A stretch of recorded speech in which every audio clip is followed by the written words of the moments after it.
A veces se identifica la Edad Media como una etapa oscura y retrógrada, llena de guerras y calamidades. Sin embargo, durante los siglos medievales hubo una actividad intelectual y científica importante, en la que muchos se esforzaron porque no se perdiesen los conocimientos de la antigüedad y para seguir avanzando cultural y tecnológicamente.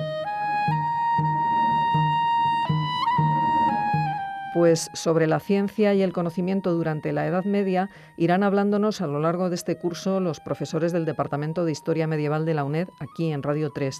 Y hoy comenzamos con una cuestión que resultó fundamental, la de la transmisión de los conocimientos árabes a Occidente. Para hablarnos de esta transmisión contamos con Paulina López Pita, que es la directora de este Departamento de Historia Medieval y está especializada en todo lo relacionado con Islam y mundo árabe de esta etapa de la historia.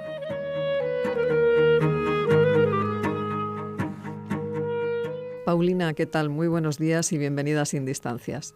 Muchas gracias, igualmente. Bueno, ¿qué importancia adquirieron los conocimientos árabes en la Edad Media?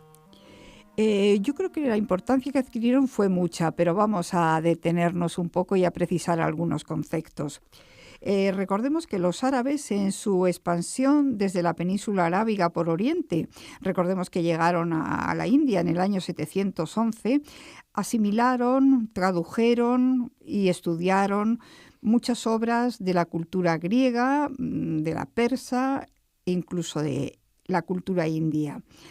Este conocimiento que adquirieron junto a los trabajos e investigaciones llevados a cabo por los grandes sabios árabes y judíos a lo largo de la dominación musulmana posibilitaron un movimiento cultural indudablemente de suma importancia. Pero me gustaría aclarar que cuando utilizamos en este contexto la palabra árabe, nos estamos refiriendo a la lengua que sirvió de vehículo para la transmisión de los más diversos saberes de la antigüedad clásica u oriental al mundo del Islam, pues la lengua árabe fue utilizada durante la Edad Media tanto por árabes como por persas, turcos o incluso judíos, pues estos últimos la conservaban como la lengua culta. Entonces, ¿cuándo se dejan sentir en Al-Ándalus las primeras influencias de Oriente, Paulina? Aunque fue Abd-ar-Rahmán I, el príncipe omeya, que se salvó de la matanza de los abasíes en Oriente y llegó al Ándalus, quien dio los primeros pasos para introducir la cultura oriental en Al-Ándalus, realmente fue en época de Abd-ar-Rahmán II, a mediados del siglo IX, cuando comienzan a llegar sabios a Córdoba desde Oriente y es cuando sus estudios alcanzan un nivel superior. Poco tiempo después, durante el gobierno de Hisam I, llega a Córdoba un célebre músico y poeta iraquí llamado Ziryab, quien trajo todas las modas y costumbres de Persia. A él se deben las transformaciones en el arte de servir la mesa, el orden en que debían servirse los platos, la moda en el vestir, los instrumentos musicales, el juego del ajedrez, que ya estaba muy difundido en el Próximo Oriente, también introdujo el juego del polo e incluso algunas de las fiestas persas, que para nosotros ahora es muy conocida, como la celebración del solsticio de verano el 24 de junio. Qué curioso. ¿Y estaba centrado todo el estudio en la ciudad de Córdoba? Bien es verdad que Córdoba se convirtió en el siglo X, durante el califato, en el mayor centro cultural de la época. La protección dispensada a las ciencias y a las letras por Abd-ar-Rahmán III al-Hakam II permitió un desarrollo científico de importancia, pues en Córdoba se dieron cita musulmanes, cristianos y judíos para traducir al árabe obras que formarían parte de la rica biblioteca califal de la época de Al-Hakam II. Por ejemplo, en esa época se tradujo una de las obras más importantes, la conocida Materia Médica de Dioscórides, que el emperador bizantino Constantino había enviado al califa Abd-ar-Rahmán III. Esta obra fue traducida por un judío, Asdai ibn Saprut, y un monje cristiano, Nicolás. Pero hay que decir que la cultura árabo-musulmana ignoró las circunstancias políticas y cuando se desmorona el califato cordobés en 1031 y Córdoba pierde la importancia que había tenido, algunas de las capitales de los nuevos estados taifas se convirtieron en importantes focos de atracción de sabios y poetas. Así, por ejemplo, se dice que Sevilla en el siglo XI era el paraíso de los poetas y Toledo el de los científicos, porque en ella, recordemos, que se instaló la llamada Escuela de Traductores que alcanzó su cenit en el siglo XIII durante el gobierno del rey Alfonso X el Sabio. Paulina, ¿y qué obras se conocen a través de estas traducciones hechas en Toledo?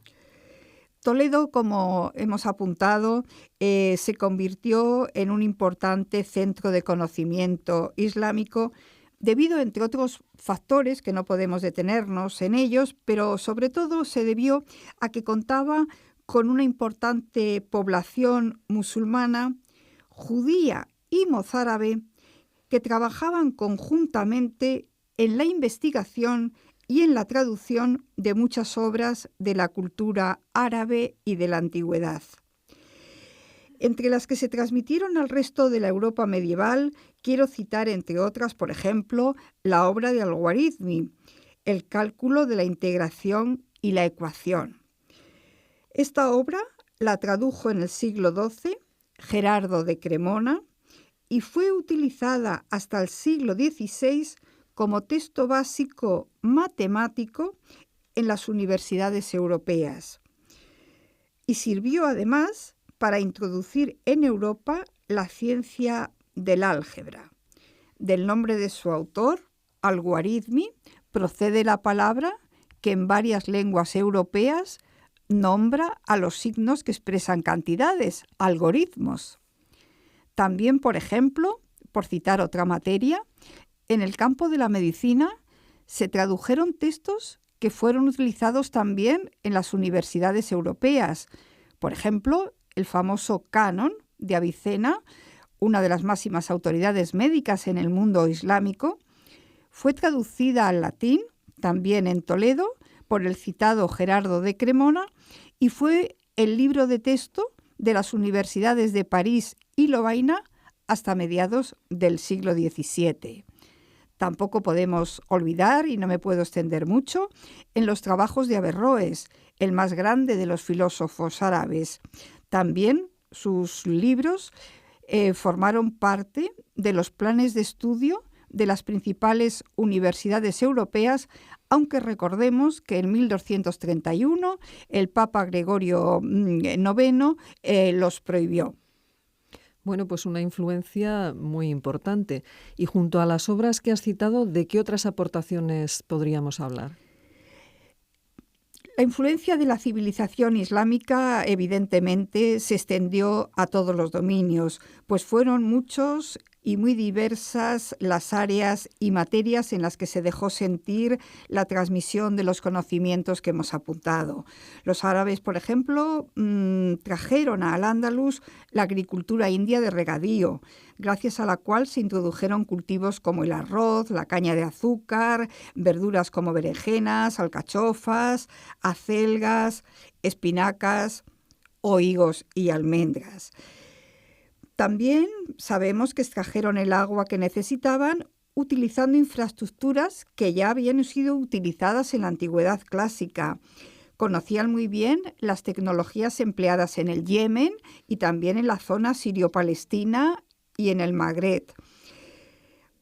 Sin duda, estas nuevas tecnologías indudablemente remodelaron el paisaje mediterráneo al estar inundado de cigoñales, de presas, por ejemplo de Canat, que son conductos subterráneos para transportar el agua, o las famosas norias, como la existente en Córdoba, que ha perdurado hasta nuestros días. Por ejemplo, el famoso Ziryat, al que hemos citado anteriormente, impulsó la moda textil y fue quien introdujo, por ejemplo, el uso de telas transparentes que eran las que utilizaban las mujeres más acomodadas. también no solamente la ropa musulmana la utilizaron los musulmanes, sino que a los cristianos también les gustó mucho vestir a la moda musulmana. Por ejemplo, sabemos que el emperador Federico II, cuando murió a mediados del siglo XIII, pues fue enterrado con una túnica bordada en oro, la cual contenía inscripciones árabes. O el mismo rey castellano, Enrique IV, se vistió en muchas ocasiones al gusto musulmán, como se dice literalmente. Quiero recordar que la seda, que fue muy utilizada en Al-Ándalus, se conoció en Siria en la época de Justiniano, en el siglo VI, y fue precisamente introducida en Al-Ándalus primero y después en la España cristiana a partir del siglo VIII. Otra técnica, por ejemplo, que fue traída por los musulmanes en el siglo X fue la fabricación del papel y también la fabricación del vidrio, que sabemos tuvieron su origen en China. Los cristianos también acogieron instrumentos musicales que habían sido traídos por los musulmanes. Por ejemplo, el adufe o pandero, el añafil, que es una trompeta larga, recta y cilíndrica, el rabel o el atabel, una especie de tamborcillo.